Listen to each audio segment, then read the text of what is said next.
Sourav 10 test টিউটোরিয়ালে তোমাদের সকলকে স্বাগতম। আশা করি তোমরা সকলে ভালো আছো। আজকে আমি তোমাদেরকে দেখাবো সপ্তম শ্রেণীর তৃতীয় সপ্তাহের গণিত অ্যাসাইনমেন্ট। যারা গণিত অ্যাসাইনমেন্ট করতে পারেন তাদের জন্য আমার এই ভিডিও। তো এখানে প্রত্যেকটা কোশ্চেন এবং প্রত্যেকটা অ্যান্সার খুব সুন্দর করে দেওয়া আছে। কোশ্চেনের পাশাপাশি অ্যান্সার আছে, তো সুন্দর করে দেখে নিলে হবে এবং তোমাদের অ্যাসাইনমেন্ট খাতায় তুলে দেবে। তো চলো আর দেরি না করে দেখে নিই আমরা। সংখ্যার একের স্থানে কোন অঙ্ক থাকলে সংখ্যাটি পূর্ণ সংখ্যা হবে না? দেখো, উত্তর হবে সংখ্যার একের স্থানে 2, 3, 7 কিংবা 8 থাকলে সংখ্যাটি পূর্ণ সংখ্যা হবে না। প্রশ্ন 2, কয়ের বর্গ সংখ্যার একক স্থানে 6 থাকলে কয়ের একক স্থানের অঙ্কটি কি হতে পারে? উত্তর হবে 6 কিংবা 4 হতে পারে। প্রশ্ন নাম্বার 3, 2, 4, 3, 3, 6 সংখ্যাটি বর্গমূল কত অঙ্ক বিশিষ্ট? উত্তর 3 অঙ্ক বিশিষ্ট। 4 নম্বর কোশ্চেন, 245 সংখ্যাটি কোনো মৌলিক সংখ্যা দ্বারা গুণ করলে গুণফল কত পূর্ণবর্গ হবে? উত্তর 245 সংখ্যাটিকে 5 দ্বারা গুণ করলে গুণফল পূর্ণবর্গ হবে। কোশ্চেন নাম্বার 5, সারি সংখ্যা এবং সারিতে সৈন্য সংখ্যা সমান রেখে সাজালে 1800 জন সৈন্য থেকে কতজন সরিয়ে রাখতে হবে? 36 জনকে সরিয়ে রাখতে হবে, কারণ দুইটা সারি হওয়ার পরে মাত্র 36 জন বাকি থাকে।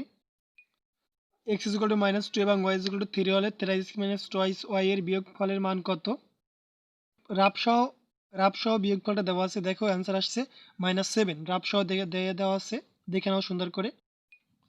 Question number 8, 2a² - 7ab + 6b² কে 2a - 13b দ্বারা ভাগ করলে ভাগফল কত হবে? রাবসহ দেওয়া আছে a - twice b। উত্তরটা দেওয়া আছে, সুন্দর করে দেখে নাও। Question number 9, 2 into second bracket third bracket 6 minus 3 second bracket -2 4 - 3 first bracket second bracket third bracket, এটা অ্যান্সার আসবে কত? অ্যান্সার আসবে 24।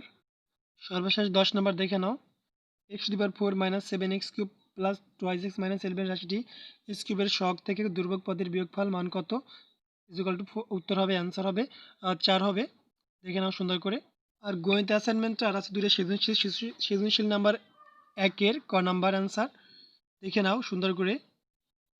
ক নাম্বার অ্যান্সারটা দেখে নাও।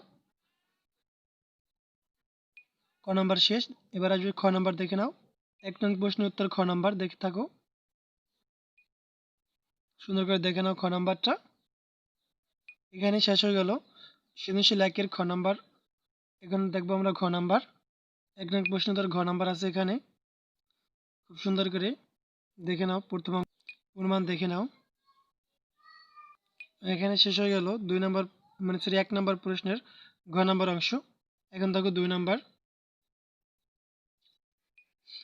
আমরা জানি এখানে দেওয়া আছে 2 নং প্রশ্নের উত্তর সৃজনশীল। এখানে শুধু বলছে যে অ্যাঙ্গেল বি দেওয়া আছে, তো বি = 30 ডিগ্রি দেওয়া আছে, এরকম একটা অনুরূপ কোণ আঁকতে বলছে। তো দেওয়া আছে বি অ্যাঙ্গেল বি = 30 ডিগ্রি। তাহলে আমরা একটা কাজ করতে পারি, এখানে 60 ডিগ্রি চাঁদা মেপে নিয়ে তারপর ওই কোণটারে আমরা ডাবল করব, অর্ধেক ভাগে ভাগ করে নিতে পারি। তাহলে কি করা যায়, আমরা 60 ডিগ্রিকে অর্ধেকের বেশি ব্যাসার্ধ নিয়ে একটা বৃত্তচাপ এঁকে ওটাকে মধ্য বরাবর ভাগ করলে যে অংশ সেটা হচ্ছে আমাদের 30 ডিগ্রি। তাহলে 30 ডিগ্রি কোণ আঁকলেই হবে চিত্র 30 ডিগ্রি কোণ। ক নাম্বার শেষ। এখানে সৃজনশীল।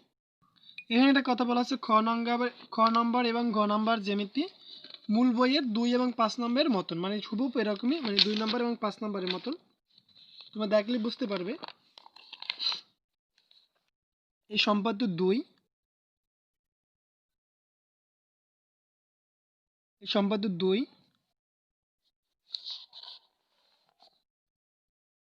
দেখো সম্পূর্ণ 2 নম্বর সম্পাদ্যটা করে দিলে হবে। এখানে খুব একেবারে একরকম, কথাটা একটু আগে আর একটু পিছনে আছে, তো সমস্যা নাই। 2 নম্বর সম্পাদ্যটা করলেই হবে। দেখো সুন্দর করে। আর একটা কথা বলছি, সেটা হচ্ছে 5 নম্বর সম্পাদ্যটা, সেটাও এটার মতনই। হ্যাঁ, 2 নম্বর সম্পাদ্য এখানে শেষ। বইয়ের যে 140 পেজের যে সম্পাদ্য আছে 5 নম্বর, ওটা হচ্ছে ওইটার ঘ নাম্বার। 2 নম্বর সৃজনশীল গয়ের মতন, ছোট গয়ের মতন। এটা করলেই হয়ে যাবে। শুধু একটু কথাটা আগে পিছনে দেওয়া আছে, এটা সমস্যা, এর কোনো সমস্যা নেই। ওটা হুবহু এটা করলেই হবে। সুন্দর করে দেখে নাও। তো এখানে শেষ হয়ে গেল সপ্তম শ্রেণীর তৃতীয় সপ্তাহের গণিত অ্যাসাইনমেন্ট। আমার চ্যানেলটি লাইক কমেন্ট শেয়ার করে সাথে থাকবে এবং পরবর্তী অ্যাসাইনমেন্টগুলো সবার আগে পাওয়ার জন্য অবশ্যই চ্যানেলটি সাবস্ক্রাইব করতে ভুলবে না। ধন্যবাদ সকলকে।